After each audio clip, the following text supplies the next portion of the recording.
दीपावली के बाद नया बैच शुरू कर रहे हैं, कॉन्सेप्टर बैच।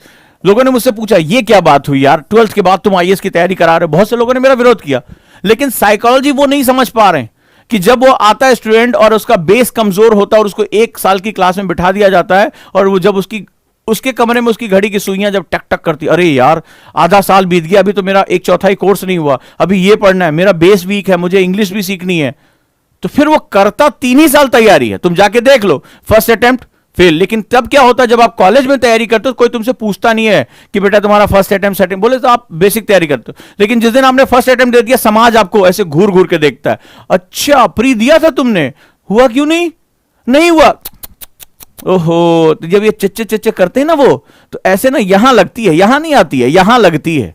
लेकिन जब आप अंडर ग्रेजुएट होते हो, तैयारी कर रहे होते हो, तो आपसे कोई क्वेश्चन नहीं पूछ रहा होता है। सबको बता रहे बच्चा कॉलेज में, आप चुपचाप अपना 2-2 घंटा 3-3 घंटा पढ़ते जा रहे हो, अपना कंपाउंडिंग क्रिएट करते जा रहे हो, आपकी नॉलेज बढ़ती जा रही है बिना प्रेशर के। किसी को जवाब नहीं देना है, क्योंकि ये जवाब जब देने की बारी आती है तो एंजाइटी क्रिएट होती है, और एंजाइटी हमारा सब कुछ छीन ले जाती है। और बच्चियों ने जो आत्महत्या की, वो एंजाइटी का तो शिकार हुई, वो उस तनाव का तो शिकार हुई, और जान देने के लिए मजबूर हो गई, सिर्फ समाज क्या कहेगा इस शब्द के लिए। एक कंपटीशन में पिछड़ गए, हो सकता है उसमें कोई आने वाले समय में बहुत बड़ी उद्योगपति बन जाती, कोई बहुत अच्छे नामी गिरामी, लेकिन अपना जीवन ही खत्म कर लिया, सारी संभावनाएं खत्म हो गई। तो मैं नहीं चाहता मेरा कोई यूथ, मेरा कोई भी ओजांकियन कल को अपनी जीवन का, ये जो सबसे कीमती चीज हमारा जीवन है, एक परीक्षा के लिए वो अपना उस पर बलिदान कर दे, नहीं, राइट, कभी नहीं। सेकेंड जो सेगमेंट होता है, इसीलिए हमने कॉन्सेप्ट, लोगों ने विरोध किया, बोले अरे यार आप बहुत बिजनेस चला रहे हैं 12वीं के बाद। ये बिजनेस नहीं है, ये एनएलपी है, क्योंकि वो टीचर से जो तुमसे बात कर रहे हैं, मैं एनएलपी ट्रेनर हूं, मैं तुम्हारे दिमाग को तुमसे ज्यादा समझता हूं कि तुम्हें कब प्रेशर होता है। कमरे में जब अकेले बैठते हो, जब घड़ी की सुइयां टक टक टक टक भागती हैं, जब किसी का एक फोन आता है, अच्छा इस बार फ्री दे रहे हो, हम वेट करेंगे रिजल्ट का, हम चाहेंगे हमारे घर में कोई आईएएस हो, तो वो ये कहता है कि हाँ बेटा तुम्हारे रिजल्ट का हम वाकई में वेट कर रहे हैं, तुम आईएएस बनो ना बनो, तुम्हारी जान तो ले ही लेंगे। तब तुम्हें पता होता है, जब दिल घबराता है, पसीना आता है, जवाब क्या देंगे, नहीं हुआ तो सनसनाहट होती है। उस समय दर्द कोई नहीं जानता, उस समय ये ज्ञान देने वाले दर्द नहीं जानते, उस समय वो दर्द को समझने वाला ही उस दर्द को जानता है कि उस कमरे में घबराहट कैसे होती है। जब पैर जमीन पे नहीं रखे जाते, ऐसे कांपते हैं कि क्या होगा अगर मेरा प्री नहीं निकला, पापा जी को, बाबूजी से हम कैसे फेस करेंगे, तब वो आपको पता चलता है कि वाकई में पेन क्या होता है। इसीलिए उस पेन से पहले ही मैं कोशिश करता हूं कि आप इंजॉय करो। हम रीडिंग करते हैं, हम लर्निंग करते ही नहीं है, और यूपीएससी लर्निंग करने वालों का, सीखो कि क्या है, मेरे भारत को जानो, मेरे कल्चर को जानो, मेरे जो है वो देश को जानो, उसकी समस्याओं को जानो, क्योंकि तुम ब्यूरोक्रेसी का पार्ट बनने जा रहे हो, तुम्हें इन समस्याओं का समाधान निकालना है। कल पीएम मोदी के जन्मदिन पर ये 2 करोड़ से ज्यादा टीके लगे। ऐसा नहीं था कि ऊपर आया कोई तथास्तु करके चला गया, चलो टीके लग जाओ, नहीं, इसके पीछे बहुत बड़ा एडमिनिस्ट्रेशन, महीनों से तैयारी चल रही थी इसकी। ऐसे नहीं रातों रात अचानक से टीके आके स्टोर हो गए, प्रोडक्शन हो गया और सबको धपाधप जाके टीके अपने आप आंख खुली बोले टीका लग गया मेरे, ऐसा नहीं होता है। इसके पीछे कितने जो है प्रशासनिक अधिकारियों, ऊपर से लेकर नीचे तक पूरे प्रशासन को जो है वो टॉप मोस्ट रखा गया था। इतनी तैयारियां हुई थी, इतने सेंटर्स बनाए गए थे, ट्रेनिंग हुई उनकी, आपको बिल्कुल कानो कान खबर, आपको तो सिर्फ रिजल्ट दिखाई पड़ा। तो आप परिवर्तन के एजेंट बनने जा रहे हैं, और ऐसे रातों रात जो है अगर आप परिवर्तन अपने आप में नहीं कर पा रहे तो समाज में क्या परिवर्तन करेंगे, राइट। नेक्स्ट वन, अगर मैं जॉब में हूं तो मैं क्या करूं। जॉब में 2 शिफ्ट हैं, आइदर मॉर्निंग शिफ्ट और नाइट शिफ्ट। जॉब वालों को थोड़ा स्मार्ट होना पड़ेगा, जॉब और हाउसवाइफ्स को स्मार्ट होना पड़ेगा। इसमें आप मेरे जैसे बढ़ाया कि अपना टाइम थोड़ा सा बढ़ाइए, 2 काम करिए। मेरे कई स्टूडेंट हैं जॉब में हैं और वो पढ़ाई कर रहे हैं। जब जॉब में कहिए तो आप सबसे पहले, मैं आपको बता रहा हूं, टाइम मैनेजमेंट से पहले फाइनेंशियल मैनेजमेंट करिए। बिल्कुल सही बात कहने जा रहा हूं, टाइम से पहले फाइनेंस मैनेजमेंट करिए। क्या होता है, बहुत इंपॉर्टेंट बता रहा हूं आपको, और बहुत सी फाइनेंशियल मैनेजमेंट की जो है वो किताबें आती हैं, आप उसको पढ़ सकते हैं। फाइनेंशियल मैनेजमेंट करिए। मान लो मेरी सैलरी 20,000 रुपए है, दांत से पैसा पकड़ना सीखो, मारवाड़ी की तरह रहो। मारवाड़ी जैसे पैसा पकड़ता ना, इसको कहते हैं कंजूस, बिजनेसमैन होता, जानता कैसे करना है। तो क्या होता जब जॉब लगती है, ओ यार आईफोन 13 आ गया, अपन ईएमआई पे ले रहे हैं, ओ यार फ्लैट टीवी लेनी इस बार, आईपीएल यार फ्लैट टीवी पे अपन देखेंगे, यार फ्रिज नहीं था, नई जीन्स यार, लिवाइस यार बहुत समय से नहीं पहनी मैंने, ठीक है, मुझे बोलना ऐसा होता है कि नहीं होता। काश यार एक अच्छी सी बाइक होती, ईएमआई पे बाइक ले लेते हैं। ईएमआई मतलब समझते हो, तुम किसी बैंक के जाल में पता नहीं कितने सालों तक फंस गए, अब कमा कमा के तुम्हें उसे देना पड़ेगा। जितने भी लोग जॉब में हैं या हाउसवाइफ्स हैं, मैं सबसे कहूंगा वो फाइनेंशियल मैनेजमेंट सीखे, टाइम मैनेजमेंट अपने आप हो जाएगा। क्योंकि जॉब वालों को समय मिलेगा नहीं, समय खरीदना पड़ेगा। फिर से कह रहा हूं, उन्हें समय मिलेगा नहीं, समय खरीदना पड़ेगा। और उनके लिए समय खरीदने की हिम्मत कौन देगा? Financial management. अपने खर्चों को कम से कम करके रखो, अपनी सेविंग्स पर सबसे ज्यादा जोर दो, अपनी सेविंग्स पे। फिर से कह रहा हूं, लालचारी दोस्त बढ़िया सा फोन लेके घूम रहा है। कल मेरे एक बच्ची ने मुझे रात में मैसेज किया कि सर मेरे दोस्तों की जॉब लग गई, मन में बहुत विचलन हो रहा है कि पढ़ें कि ना पढ़ें। तुम्हें अपने लक्ष्य तय करने पड़ेंगे। कोई भी चीज याद रखिएगा, आहुति मांगती है, बलि मांगती है। जब क्या हुआ था, जब हमें आजादी चाहिए थी और जब सुभाष चंद्र बोस ने कहा कि तुम मुझे खून दो, मैं तुम्हें आजादी दूंगा, क्या हुआ? जब भगत सिंह ने जब है वो उस जलती हुई अगर मोमबत्ती के आगे अपना हाथ रखा और कहा कि मैं अपने प्राणों की आहुति दे दूंगा, लेकिन भारत माता को मुझे आजाद कराना है। तो कोई भी चीज आहुति मांगती है, बलिदान मांगती है। अगर तुमने लक्ष्य बड़े से देखे, प्रोग्रेस देखो कि आज अगर उनकी 15-20 हजार की जॉब लग गई, 4 साल बाद वो कहां होंगे? मान लो 30,000 रुपए की जॉब हो जाएगी। ऐसा इंडियन मार्केट में ऐसा तो कोई बहुत बड़ा ड्रास्टिक चेंज तो हो नहीं रहा है। 35,000 की हो जाएगी जॉब पर मंथ की। और अगर तुमने इन सब मेहनत करके आईएएस बन गए तो तुम इनके ऊपर इनका बॉस बन के बैठोगे। अगर ऐसा नहीं होता ना, तो डॉक्टर भी आकर आईएएस का एग्जाम देता है, टॉप मोस्ट आईआईटीएन भी आईएएस का आके इम्तिहान देता है, सीए जितनी बढ़िया जॉब है वो भी आकर इम्तिहान देता है, कोई लंदन से पढ़कर आए वो भी आकर आईएएस का एग्जाम। क्योंकि बॉस बनने की ताकत होती है। सारा डिपार्टमेंट, बड़े से बड़ा विद्वान आदमी, वो जाकर पूछेगा तो अपने विभाग के आईएएस से ही। भारत की पॉलिसीज कौन तय कर रहा है, किसके साइन से सब कुछ। अंत में साइन कराने के लिए उसी के सामने तुम्हें खड़ाना पड़े। होगे तुम तेजूलाल, कहीं के भी होगे। इसीलिए जो टॉप ब्रेन होता है, टॉप कॉलेजेस में जाता है, वो पहले भागता आईएएस की तरफ है। चाहे वो आईएम में पढ़ाओ, चाहे आईएएस में पढ़ाओ, आईआईटी में। वो बोला मेरे को यार यही पहले पोस्ट चाहिए, क्योंकि इसकी कलम में ताकत आ जाती है, ये सिग्नेचर में ताकत आ जाती है। तो बस जाके पूछना इसी पड़ेगा। बॉस बनने की ताकत होती है। तो तुम्हें सोचना पड़ेगा कि तुम्हारे दोस्त ऐसे जा रहे हैं, तुम्हें रुक के थोड़ा सा ऐसे जाना होगा। तो ये चीज बड़ी इंपॉर्टेंट है। तो मैं उन सभी जॉब वाले से कहूंगा पहले फाइनेंशियल मैनेजमेंट करें। फाइनेंशियल मैनेजमेंट का मतलब होता है कि आप किस तरह से अपनी सेविंग को करेंगे। दोस्त लालच दे रहा है, फटी वाली जींस खरीद लो, मतलब वो टॉर्न जींस से बोलते हैं, नहीं खरीदना, मैं सिंपल, ठीक है, सड़क किनारे से लूंगा, कोई बात नहीं है। पुरानी शर्ट पहन के लूंगा या सस्ती वाली शर्ट ले लूंगा, मुझे नहीं खरीदना जो है वो बढ़िया सी ब्रांड की ना। कोई मोबाइल नहीं, मेरा काम चल रहा है, मेरा मोबाइल से मेरा काम चलना चाहिए, बस खत्म हो गई बात। नहीं मेरे को नया वाला मॉडल लेना है, नहीं मेरे को बाइक में पैसे लगाना है, क्योंकि मैं ईएमआई के जाल में नहीं फंसना चाहता। क्यों? क्योंकि मेरे दिमाग में एक टारगेट है कि एग्जाम से पहले मैं अपनी जॉब को क्विट करूंगा। और जो मेरी सेविंग्स है वो मेरी जॉब के साथ मुझे हेल्प करेगी। जब मुझे 4-5 महीने लास्ट में कमरे को लॉक करके, फोन ऑन फेंक के मुझे बैठ के पढ़ना होगा, 5 महीने कम से कम मुझे एकांत कमरे में बैठना होगा, तो 5 महीने का खर्चा कौन देगा? मेरी सेविंग देगी। तो सबसे पहले टाइम मैनेजमेंट से करने से पहले अपनी फाइनेंशियल मैनेजमेंट करना शुरू कर दो और सेविंग करो, पैसा बचाओ।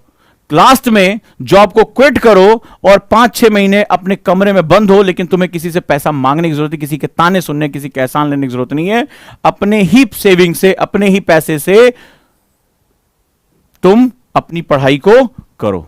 तो इस दौरान जितने भी लोग जॉब में हैं और पढ़ाई कर रहे हैं, वो अपना 3 से 4 घंटा निकालें, अपने दोस्तों के साथ कैंटीन में बैठ के एंजॉय करने के बजाय ऑडियो बुक सुने, तमाम तरह की चीजें करें, बट साथ साथ अपना फाइनेंशियल मैनेजमेंट करें। कल को आपको समय खरीदना पड़ेगा, और समय खरीदोगे पैसा देकर, समय खरीदोगे पैसा देकर, याद रखना। दूसरा, समय मैनेजमेंट और कौन नहीं कर पा रहा है? मैं कुछ बच्चों से मिला, बात किया, उन्होंने मुझसे 2 साल पहले कहा सर मैं आईएएस की तैयारी करना चाहता हूं। फिर कुछ बात आ गई, छोटी मोटी, ज्यादा बड़ी दिक्कत नहीं थी, 1 साल और टाल दिया, फिर 1 साल और टाल दिया। अब जब सबको, उनके साथ वाले आगे निकल गए, उनको दिक्कत है, तो उन्होंने डिसीजन लेना शुरू। सर मुझे आईएएस की तैयारी करनी, सर मुझे 2022 में आईएएस टॉप करना है, सर मुझे बहुत अच्छा लगे। अरे क्या बात कर रहे हो तुम 2 साल से एक निर्णय नहीं ले पाए, एक निर्णय नहीं ले पाए। और कोई बहुत बड़ी ऐसा नहीं कि जो धरती इधर से उधर हो गई, बड़े बड़े भूकंप आ गए, कुछ नहीं हुआ था। उन्होंने जब लास्ट में उन्होंने कन्फेस किया कि सर वो कॉलेज में सभी दोस्त मस्ती कर रहे थे, सभी एंजॉय कर रहे थे, मुझे लगा मैं पढ़ाई में फंस जाऊंगा तो कहीं मेरी दोस्ती ना छूट जाए, कॉलेज का टाइम सर पिक्चरों में दिखाते हैं, ये उन्होंने कन्फेस किया मेरे से। कॉलेज का टाइम बहुत ही लग्जरी टाइम होता है, ये जिंदगी में दोबारा कभी नहीं आता। तो मैंने कहा यार सिलेक्शन का टाइम भी इसी समय होता है, ये भी दोबारा जिंदगी में नहीं आता। तो दूसरी एक बात याद रखिएगा, ज्यादातर मैंने देखा है टाइम मैनेजमेंट इसलिए नहीं हो पाता, ये बहुत क्रूअल सच है, आप सही समय पर निर्णय नहीं कर पाते। कि when you start your preparation, when you start giving your life in a direction, एक निर्णय कब, तुम्हें एक दिशा कब देनी है अपने जीवन में। और ये ज्यादातर लोगों की दिक्कत है, आप इस बात को एनालाइज करके देखिएगा, ज्यादातर लोगों की यह दिक्कत है कि हम सही समय पर निर्णय नहीं ले पाते, और छोटे मोटे लालच, इस साल भाई की शादी है, पहले वो निपट जाए, फिर मेरे से बच्चों ने कहा सर वो भाई की शादी, बहन की शादी आ रही है सर, पापा कह रहे थे वो निपट जाए, उसके बाद जो है तुम तैयारी शुरू कर देना। कौन तुम्हें मना कर रहा है? ठीक है, तो बहन की शादी के बाद पता चला कजिन की भी शादी आ गई, तो तुम सब शादियां निपटा लो तुम, ठीक है, इवेंट मैनेजर बन जाओ, एक दिन तुम्हें यही परिवार वाले निपटा भी देंगे कई बार इस तरह से। बाद में कहेंगे अरे यार ये गधा है, दिन भर बैठ के तो जो है वो हमारी छाती पे मूंग तलता रहता है, रोटी खाता रहता है। तो पता है ना, जब थाली में जब रोटी फेंकी जाती है और जब ताने उसके साथ दिए जाते हैं, घी के साथ ताने भी जब मिलते हैं, तब वो जो है वो निवाला पता नहीं क्यों गले के नीचे उतरता नहीं है। जब टिन्न से कोई बोल देता है कि सब्जी वब्जी तो इन्हें लाना नहीं है, इन्हें खाली खाना है, घर में कहां से रोटी सब्जी आ रही इन्हें कहां पता है, सुना तो होगा कहीं ना कहीं, या किसी ना किसी ने तो सुना ही होगा। और जब ये बोला जाता है ना, तो या तो आप थाली ऐसे पटक के उड़ जाते हैं, और या जो है दांत पीस के निवाले को ऐसा पीसते हैं जैसे अपना सारा अपमान आज पी के खत्म जाएंगे। तो क्यों इस तरह के समय को आने देना? निर्णय समय पे ले। सबसे बड़ी बात टाइम मैनेजमेंट में सबसे बड़ा, आप दूसरों को दोष देते हैं, अरे सर वैसा वैसा, आपने निर्णय लेने में देरी की, आपने डिसीजन, आप छोटी छोटी चीजों से घबरा कर बैठ गए। तो जीवन अगर आपका है, तो अगर आप सपने आप देख रहे हैं साहब, आपका सपना लबासना, किसी ने आपकी आंखों में घुसेड़ा थोड़े ना, कोई आई ड्रॉप भी नहीं आता लबासना आई ड्रॉप कि आपकी आंखों में ऐसे पड़ा और आपकी आंखों में ऐसे लबासना के लेंस आ गए, ये आपने तय किया था। तो जब आपने सपना देखा है तो एटलीस्ट आप उसकी कीमत तो चुकाने को तैयार रहो। और निर्णय नहीं सही समय पे ले पा रहे हो, तो तुम यहां नहीं निर्णय ले पा रहे हो, कल को बांध टूट रहा होगा, डीएम हो तुम सोचोगे अरे यार सोच रहे कि बनवाए कि ना बनवाए, पता चलो उधर 150-200 आदमी मर गए, पता चला इधर कोई डिजास्टर आया हुआ है, आप सोच रहे यार करें कि ना करें, सुबह सुबह कौन उठ के जाए, पता चला उधर में कई जो है 100 लोग निपट गए तुम्हारे चक्कर में। तो भैया ना जाना यूपीएससी में, क्योंकि ये सही समय पर सही निर्णय लेने की प्रक्रिया है। ठीक है, पता चला तुम्हारे चक्कर में भारत की आबादी जो है कम होनी शुरू हो गई। तो दूसरा जो होता है डिसीजन लेना, और टाइमली डिसीजन लेना एक बड़ा इंपॉर्टेंट सेगमेंट होता है। जैसे मान लो मैं 20 तारीख से एक बैच शुरू कर रहा हूं, 20 सितंबर से, ये मेंस का बैच है, मुख्य परीक्षा, ठीक है, मेंस 2022। अब जरा मजेदार बात देखना इसमें, और इस बार मैं बहुत यूनिक तरीके से, बहुत ही अलग तरीके से पढ़ा रहा हूं। इसमें मैं क्वेश्चन आंसर बेस पे, यानी कि पूरे सिलेबस को मैंने क्वेश्चन आंसर बेस के साथ जोड़ दिया है। क्वेश्चन एंड आंसर, यानी एक टॉपिक पे कितने तरह के यूपीएससी क्वेश्चन बनाता है, कितने डायमेंशन, यानी कॉन्सेप्ट और आंसर राइटिंग दोनों एक साथ। आपका बहुत समय भी बचेगा और बहुत क्वालिटी जनरेट होगी। लेकिन मजेदार बात देखो, इसकी घोषणा मैंने लगभग 1 महीने पहले कर दी थी। अब कई लोग फोन करते हैं, सर वो सोच रहे थे ना 2022 तो सर देना है, लेकिन अभी ना वो पापा कह रहे थे कि वो पितृपक्ष निकल जाए, वो नवरात्रों में ना शुरू करना अक्टूबर में। अच्छा, मैं क्लास शुरू कर रहा हूं सितंबर में, वो कह रहे थे ना कि दीपावली छठ सब निकल जाए फिर शुरू करना। अच्छा, यूपीएससी तुम्हारा बैठ के वेट करेगा, अरे इनकी छठ हुई कि नहीं हुई, चलो भाई इनकी छठ हो गई तो आ जाओ आ जाओ, इनको जो है वो हम इनको एडमिशन कराते हैं, इनका जो है सेगमेंट देते हैं। तो कई बार क्या होता है कि आप डिसीजन लेने में देरी करते हैं। फिर कैसे, जैसे बहुत से बच्चे, अब एक स्टूडेंट आया कल, तो वो देर से उसने एडमिशन लिया, सर वो 5 लेक्चर निकल गए, सर वो कैसे हम पकड़े, समझ में नहीं आ रहा, आप सर बहुत हल्का हल्का पढ़ा रहे हैं। मैंने कहा अरे चाचा इतना गहराई में पढ़ा दिया, 4th क्लास में मेंस का क्वेश्चन तुम्हें करा दिया, अब तुम्हें किस इससे ज्यादा गहराई में कहां, तो गड्ढा खोद के पढ़ाया जा सकता है अंदर कुएं में बैठ के, हाँ सुनो भाई हिस्ट्री ऐसी होती है। पता क्या चला, सामने लेक्चर ही नहीं देखे, घबराहट के मारे। तो बिना लेक्चर देखे तुम्हें कैसे पता चलेगा कि तुम्हें क्या करना है? तो इसीलिए अगला जो सेगमेंट होता है, डिसीजन हमेशा टाइम पे लेना, नहीं तो दूसरों को दोष देते रहोगे। और जब हम दूसरों को दोष देते हैं ना, ऐसे ना वो देखो गलत है, तो हमें पता नहीं होता, बाकी उंगलियां हमारी तरफ इशारा करी, अबे तू ज्यादा गलत है। हम दूसरे को बोलते हैं अरे वो कोचिंग ठीक नहीं थी, वो टीचर ठीक नहीं था, वो हालात ठीक नहीं थे, राहु केतु ठीक नहीं था, पापा ने सही समय पर डिसीजन नहीं लेने दिया। तो ये बाकी की 3 उंगलियां कहते हैं चाचा अपनी तरफ देखो जरा, तो ये देखो ये तुम्हारी तरफ कह रही कि तुम ज्यादा गलत थे, डिसीजन तुम्हारा था। तुम्हारे पिताजी ने नहीं कहा कि चल आंख खोल ले लबासना का सपना, ये तुमने कहा था कि पापा मुझे लबासना जाना है। So take your decision on time. और मैंने देखा है हर बैच में ये होता है कि कई स्टूडेंट पहले बात करते हैं, उनका डाटा मेरे पास रिकॉर्ड होता है कि साहब 4 महीने पहले पूछा है, बोला अभी हम बताते हैं, पापा से पूछ के बताते हैं। सबसे ज्यादा बच्चे ही कहते हैं ठीक है, सपना तुमने देखा है, पापा से पूछ के तुम बताओगे। और फिर उसके बाद 4 महीने बाद जब आते हैं तो सर वो कुछ काम पड़ गया था इसलिए हम लेट हो गए। ऐसा नहीं कि सभी का कारण बहाना हो सकता है, लेकिन ज्यादातर मैंने देखा है कि हम में से ज्यादातर लोग निर्णय लेने की प्रक्रिया में जल्दी शामिल नहीं होना चाहते, क्योंकि निर्णय के साथ जिम्मेदारी आती है, रिस्पॉन्सिबिलिटी। जो डिसीजन लेता है उसकी रिस्पॉन्सिबिलिटी होती है। और हमारे अंदर लीडरशिप क्वालिटी नहीं होती ज्यादातर लोगों में, तो हम रिस्पॉन्सिबिलिटी से घबराते हैं। जैसे एक टीम का कैप्टन, अगर टीम हार गई, विराट कोहली का अगर टीम हार गई, जब जीत रहे थे शतक मार रहे थे, दुनिया अरे विराट कोहली लीजेंड है, जब हारी तो जिम्मेदारी लेनी पड़ेगी ना। तो लीडर हमेशा जिम्मेदारी लेता है, और हम इसलिए निर्णय नहीं लेना चाहते कि जिम्मेदारी हमारे सर पे गिर जाएगी, अरे तुमने गलत किया, आईएएस की तैयारी करके फेल हो गए तो क्या होगा, पता नहीं हमारा जीवन ना खराब हो जाए। तो डिसीजन लेना सबसे इंपॉर्टेंट काम होता है। उम्मीद करता हूं कि आज की क्लास से आपकी कुछ समस्या का समाधान निकला होगा, और उम्मीद करूंगा हम लोग अपने सफर को, अगर जाना है तो मेंस से अगर 2022 की तैयारी करनी है तो अब इससे ज्यादा लेट मत करना, नहीं तो बाद में आके हमारे सर पे बैठोगे, बोले अरे सर आपने तो कहा था ये कोर्स खत्म हो जाएगा। भैया कोर्स तो खत्म हो जाएगा, तुम भी साथ साथ ही और इन दोनों पे काम करिए। अपने एक हफ्ते तक जज करिए कि आपके जीवन का एक दिन कैसा है। क्लियर है? कॉलेज के साथ भी सेम, 3 से, मैंने अभी आपको बताया 2 से 3 घंटे कहां रहता है दिमाग, ठीक है, वो भी आप ध्यान से रखिए। तो 2 से 3 घंटे आपको निकालने हैं।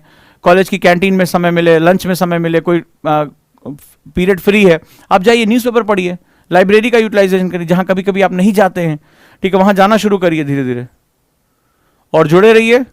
जो 20 से मैं मेंस का बैच शुरू कर रहा हूं, बहुत ही यूनिक बैच है, और आंसर राइटिंग में तो खैर आप लोग जुड़े हुए, पावर राइटिंग अब उसका नाम है। आपने लोगों ने इतना प्यार दिया, अगर अभी भी नहीं जुड़ पाए तो उसके साथ भी आप जुड़ते रहें, कि पिताजी ही पैसा देंगे ना, ठीक है, पिताजी पैसा देंगे, तुम पिताजी को विश्वास दिला पाए, तुम्हें उनको विश्वास देना होगा, तब वो तुम्हें पैसा देंगे। ये दुनिया इकोनॉमिक्स चलती है। अभी इन्होंने सज्जन ने पूछा पिताजी ही पैसा देंगे ना, उनसे तो पूछना ही पड़ेगा। पिताजी को तुम्हें विश्वास नहीं, इसलिए तुम्हें, कौन पिता ऐसा है जो अपने बच्चे को आईएएस बनते हुए नहीं देखना चाहता, प्रोग्रेस करते हुए? मुझे संसार में ऐसा कोई पिता नहीं दिखा आज तक, लेकिन तुम उनको विश्वास नहीं दिला पाए। क्यों? क्योंकि तुम 10 बजे सो के उठते हो। क्यों? क्योंकि तुम जो दिन भर सोशल मीडिया पे रहते हो। क्यों? क्योंकि तुमने कभी स्कूल में पढ़ाई ढंग से नहीं की, और उनसे कह रहे हो अचानक से आईएएस बनने जा रहा हूं। तुम्हारे बाप हैं बेटा, उन्हें तुम्हारी रग रग से वाकिफ है, तुम्हें जन्म दिया है, तो उन्हें पता है कि यार ये जो है ये मेरे पैसे को फूंकने जा रहा है, मौज करने जा रहा है, क्या फायदा इसको, जितना अपना पैसा बचाकर बैंक में ब्याज ले सकते हो ले लो, इसको टालो। तो तुम कभी उनसे विश्वास ही नहीं दिला पाए कि तुम हो कौन, और तुम्हारे कर्म जो है वो तुमसे ज्यादा अच्छा बोलते हैं। तो पहले कम से कम विश्वास तो दिलाओ अपने परिवार में कि तुम जो कह रहे हो, तुम्हारी कथनी और तुम्हारी करनी में कोई फर्क नहीं है। अपने आप वो तुम्हारी मदद के लिए आ जाएंगे। ऐसे ऐसे पिता हुए हैं, ठीक है, ऐसे ऐसे पिता हुए हैं जिन्होंने रिक्शा खींचते थे, अपने बच्चे से बोला कि किडनी बेच दूंगा, तुम वापस मत लौटना। गोविंद जायसवाल, आज आपको पता होगा कि आईएएस हैं, और बहुत ही देश में कितने रोल मॉडल हैं। उनके पिता रिक्शा चलाते थे, लोगों ने कहा मत पढ़ा अपने लड़के को, उन्होंने बोला किडनी बेच दूंगा लेकिन अपने लड़के को आईएएस बनाऊंगा। ऐसे भी पिता होते हैं। रियाज, इनके फादर, ठीक है, तीसरी पढ़े लिखे थे, बोले घर बेचना पड़े बेटा, 3 अटेम्प्ट में नहीं हुआ, 4 अटेम्प्ट में नहीं हुआ, घर बेच दूंगा लेकिन वापस मत लौटना बिना जीते, और आज आईएएस हैं। शादी हुई, वो भी आईएएस हैं जिससे। तो ऐसे भी पिता होते हैं। पिता तुम्हारे सपनों में हमेशा अपनी जान लगा दे। पिता का पर्पस यही होता है जीवन का, इसीलिए वो पिता हैं। लेकिन तुम तो जो कह रहे हो, जो कर रहे हो, उनको पता होता है कि यार ये नालायक है, ये मेरा पैसा कम से कम 4 महीना टाल देंगे तो 4 महीना बैंक में मुझे ब्याज तो मिलेगा, ये तो जा रहा उड़ाने के लिए। तो अपनी उनको विश्वास तो दिलाना सीखो, तब अपने पिता पे उंगली उठाना सीखना।